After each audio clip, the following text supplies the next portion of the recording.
Hello, I'm Paul Chek, and I'm excited for 2018. I hope you are too. Our theme at the Chek Institute this year is Embracing 2018 with Confidence. Today, I'd like to share a little something for all you Chek professionals and all of you that may be inspired to become a Chek professional, which I think is a fantastic idea because the Chek system is really designed not only to help each individual, but as a system that helps the whole world. It is based in some very, very foundation principles, and the things that we do for each other turn out to be positive changes for the world. So today I'd like to share a few concepts with you that I think are important to understand as a Chek professional, and they are the concepts that I use in my daily life and that I used throughout my career to develop the entire Chek Institute education systems.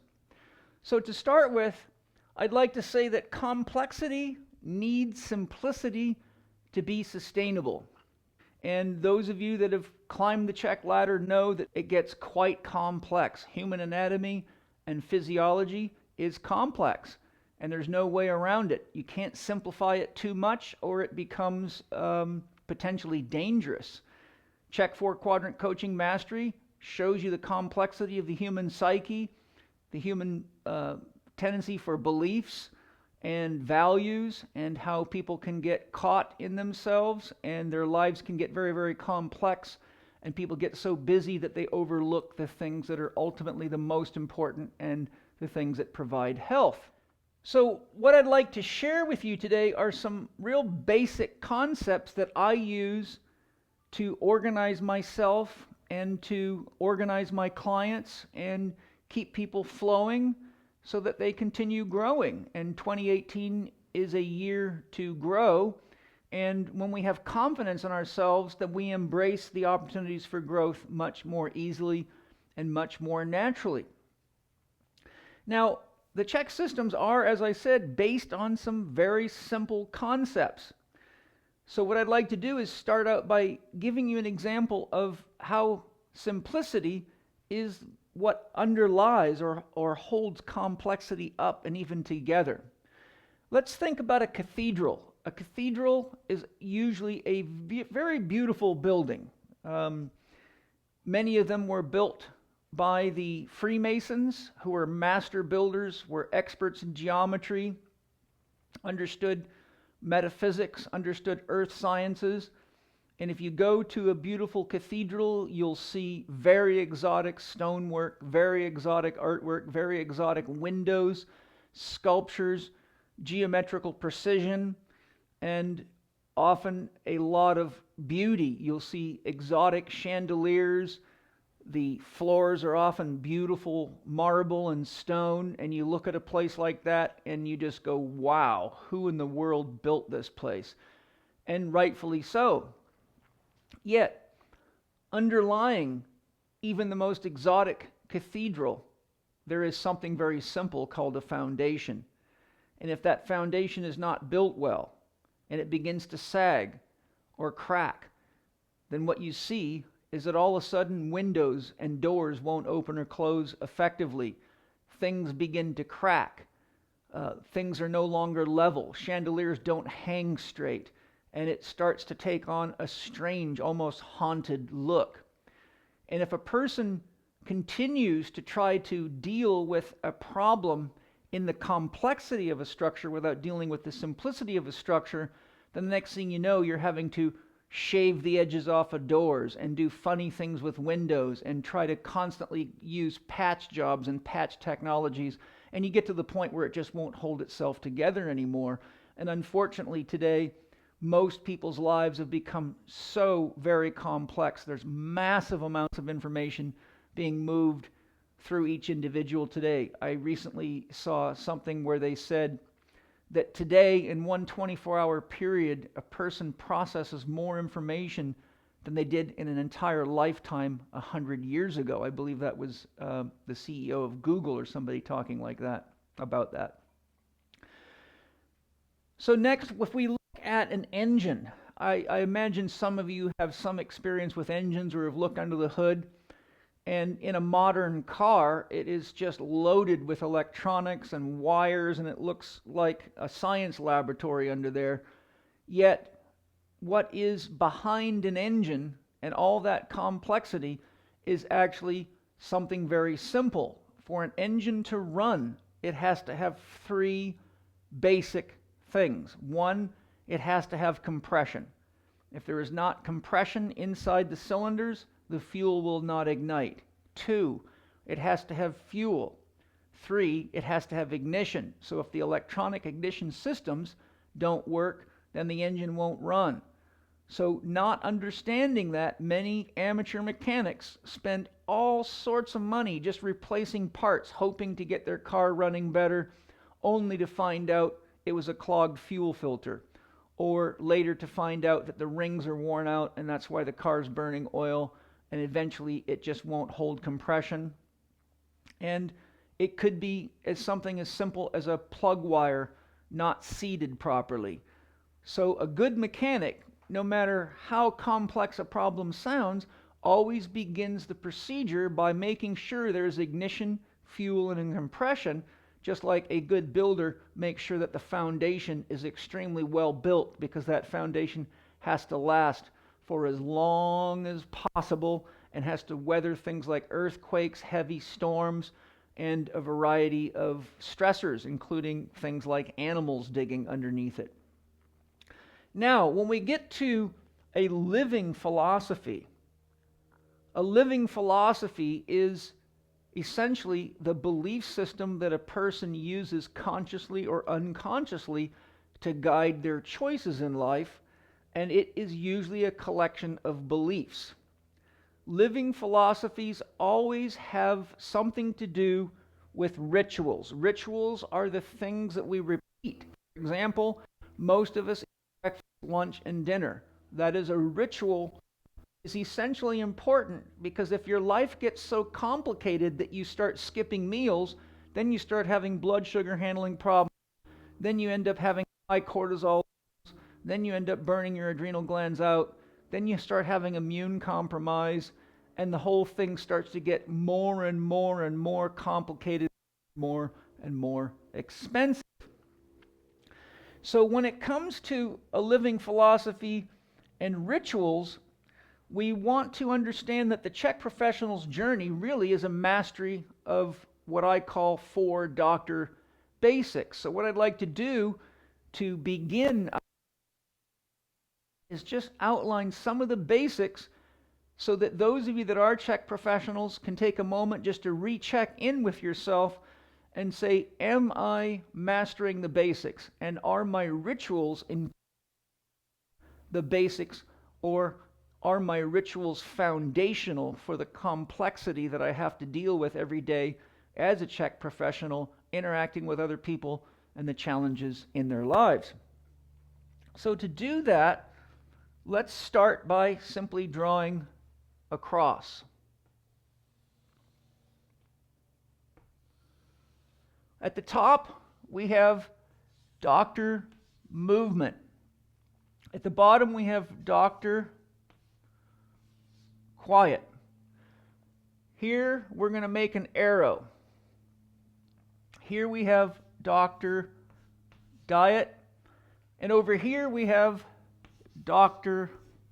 Happiness. Now, no living philosophy can actually be functional without creating problems or creating complexities that people have to deal with, often with great expense and great time. Just like I said, if you don't have the basics in place with a human body or a human philosophy or a living philosophy, there's going to be complexities that emerge, and they're often expensive, painful, and can even lead to death. So what we want to do is look at the fact that a living philosophy, which is really the foundation of the Chek teachings, because we have to have and embrace the living philosophy that we want to teach, or we're never really confident in what we're teaching. If we're not anchored in our own living philosophy and our own rituals, we don't have the stability that it takes to engage complex thinking. To do the kinds of studies you have to do to become a master Chek professional, a level 4 Chek professional who's also an HLC3 and has an understanding of the methodology that I share in Chek 4 Quadrant Coaching Mastery, requires that you do in-depth study and in-depth explorations of yourself, and that you're able to work from a position of feeling calm, centered, and reassured. Because when people come to you with challenging issues going on, they often come in today's world with all sorts of articles from the internet and all sorts of contradictions from this doctor and that therapist that they've seen.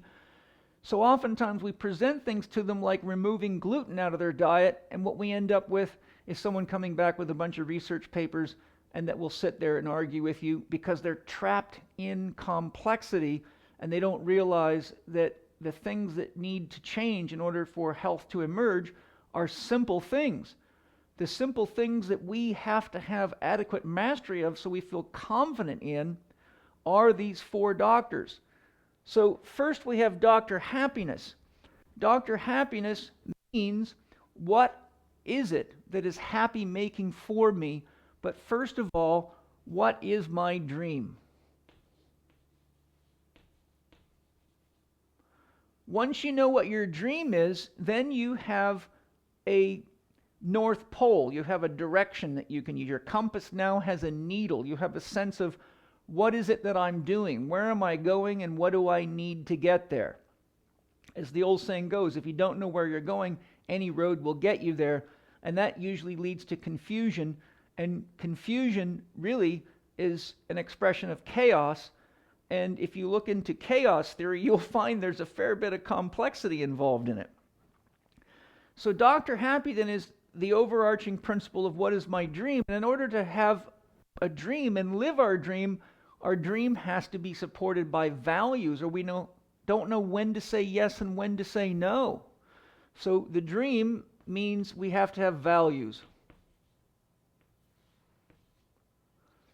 Now, in order to live our dream, we have to have values, and the values that we have to have, if we want to have a solid foundation for our own development and for what we share with others in relationships, we have to have values about what is happy making for us. How is it that you're going to choose to create happiness in your life? What are you going to do for yourself? What are you going to do with other people? How will you know which thoughts are worth entertaining and which emotions are worth buying into versus which ones need to be put in the wastebasket or recognized as just temporary, fleeting thoughts, feelings, and emotions? The values that we also need are values around movement. Each of the doctors has 3 levels of practical application. So we need to move at the level of our body, our emotions, and our mind. So we have movement of body to keep our body healthy. We must become aware of the emotions that are moving through us. Emotion means energy in motion. I'm sure if you've felt anger or sadness or joy, you can feel that there is a movement involved, and it often shows up as changes in our facial expressions and postures. And we have movement of mind. Thoughts are things that move. They have a beginning, a middle, and an end. If you want to say something to somebody, I love you, there's a beginning, a middle or a process, and an end, a period at the end.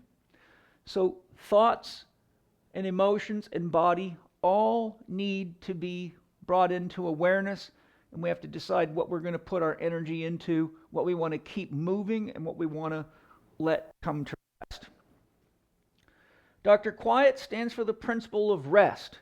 We have to be aware of when our body needs rest and know what indicators suggest that we need rest, such as joint pain, mental fatigue, a loss of willingness to participate, the inability to do things that we have promised ourselves that we would do, like maybe losing weight or getting our body in shape or getting ourselves more fit so that we can do things with the people we love, such as family members. Or if you're a healthcare professional or a Chek professional, you need to be fit enough to teach people all the exercises, and that can range from grandma all the way to world-class athletes. So we have to be fit as Chek professionals in order to lead by example. So we have to learn to rest our body. And then we have emotions. So when it comes to the principle of rest, we need to sometimes give ourselves the space to let ourselves calm down emotionally. That way we can go into introspection and we can look at our emotions and ask, is this emotion really benefiting me? Is it enhancing my relationship with myself or others? Is it enhancing my relationship with other persons, places, or things, such as food? But we can only do that if we calm ourselves down and get to the point where we can get outside of the box of our experience and look back into it. And then we have emotions, which I just talked about, and mind. Then we have Dr. Diet. We need to feed ourselves, and if we don't feed ourselves based on our unique individual needs, which the Chek Institute is one of the few organizations in the world that has no diet prescription other than being concerned about quality of food. So when we're looking at how we eat, we have to have enough of a relationship with ourselves and our body to know when our body is saying more or less flesh foods, more or less below ground vegetables or above ground vegetables, more or less fruit, more or less water, or more or less of a given supplement, superfood, etc. But if we just take things because we read magazines or watch television or YouTube, you can end up just like a lot of the people that consult with me, taking thousands of dollars worth of supplements and getting worse, not better, because what makes one person better can actually be stressful to your system.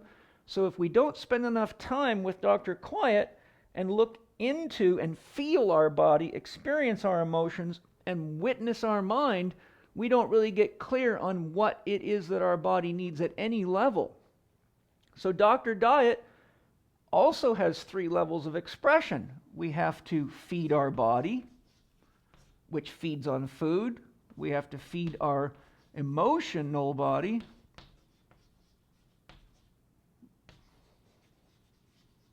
and we have to feed our mental body.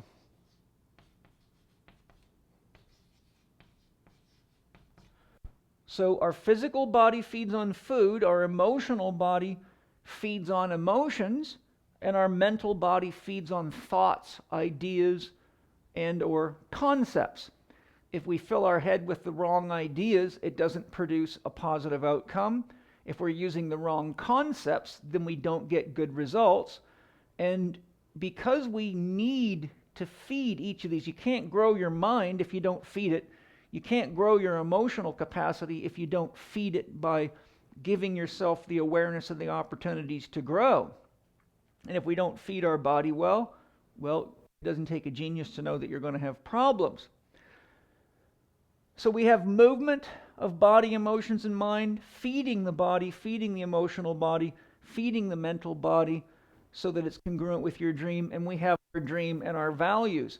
So when we understand what our dream is, then we establish values, what it is that makes me happy, what it is that I need to do to create effective movement in the direction of my dream for my body. What do I need to do emotionally to live my dream and become the person I choose to become or choose to be? And what is it about values that we're going to put movement to mind? So if you're going to enter the Chek advanced training programs, then you know you're going to be feeding your mind concepts that have to do with holistic health and living an integrated life. So by the time you're done, you should have a sense of what your values are, so you know what is it that's optimal for me to feed my body on any given meal, what is it that's optimal to engage in emotionally and feed on or leave on the table. If someone offers you a bag of sugar and you know that doesn't work for you, you're not going to sit there and eat it just because somebody gave it to you. And if somebody offers you to get into emotional entanglements or battles or arguments over things when you know that there's really no positive outcome in that, then you simply call a timeout, because you know that when your feelings get stressed like that, you start feeling wound up and you start feeling the dragon come out of you, then you're not creating your dream, you're creating a nightmare. So once we have our sense of values, and our dream, our direction, then we know how to deal with what I call the archer.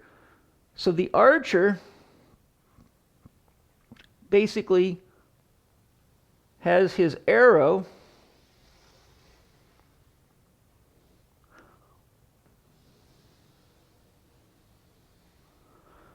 and when we pull back the arrow, it means that we have to be aware of, once you release the arrow, you cannot call it back. So Dr. Happy is the one who chooses when to release the arrow. What that means is that in order for us to be more confident in 2018, we have to be more conscious. Consciousness has 4 key qualities. Those qualities are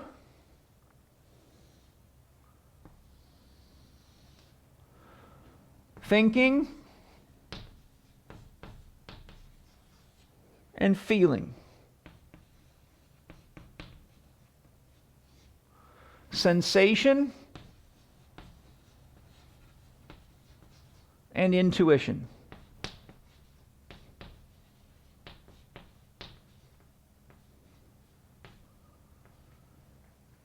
Thinking is an active process. I'm sure you've had the experience of taking a test and within an hour or two, been doing so much concentrated thinking, your whole body is tired.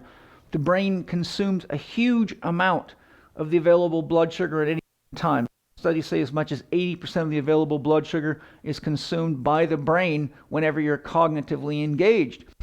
So thinking is a very, very active process.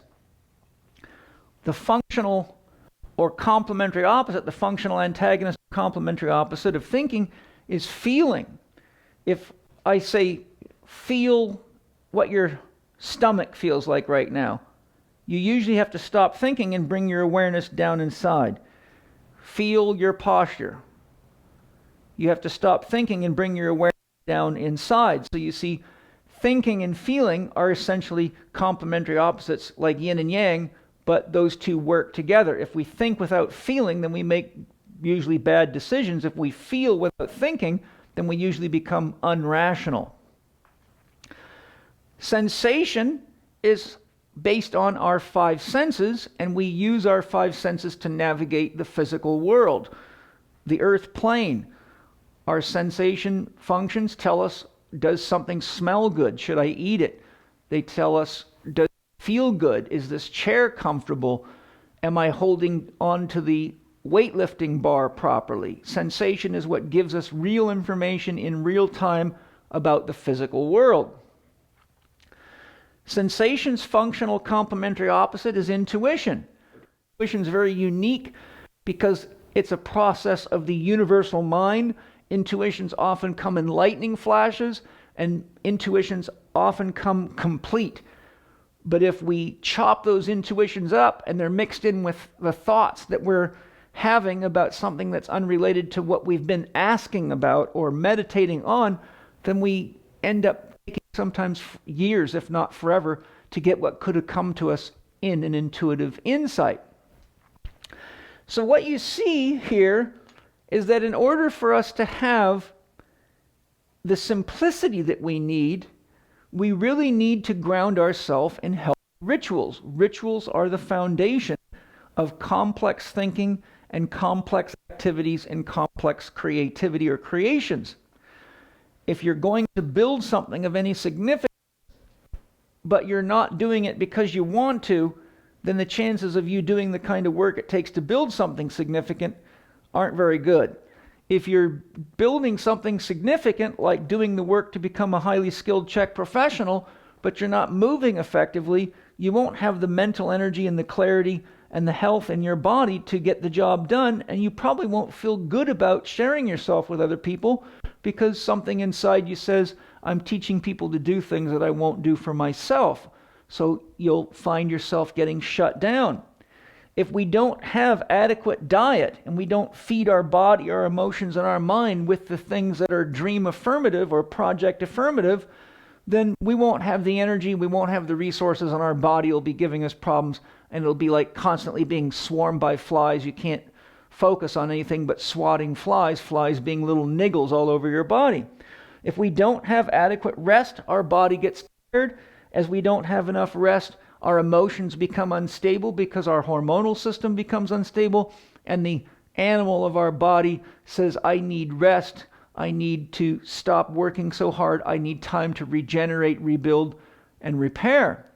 If we don't have adequate rest for our mind, then our mind will simply tire us out. So there's really no way to avoid the simplicity that supports the complexity. And right now, in order for us to do the best we can do for each other and for the world, we need to go back to these healthy rituals. I could have never created the Chek Institute and developed all the programs and supported the thousands of people I've supported with coaching and therapy if I was not living these principles, and I would never have had the confidence in myself to even stand in front of this camera and talk to you, or be sharing hundreds of videos on YouTube, traveling all over the world and giving the lesson I give. And the reason that I have the confidence in what I teach is because it's grounded in my being as a daily practice. I eat, sleep, breathe, and literally poop the basics of the Chek.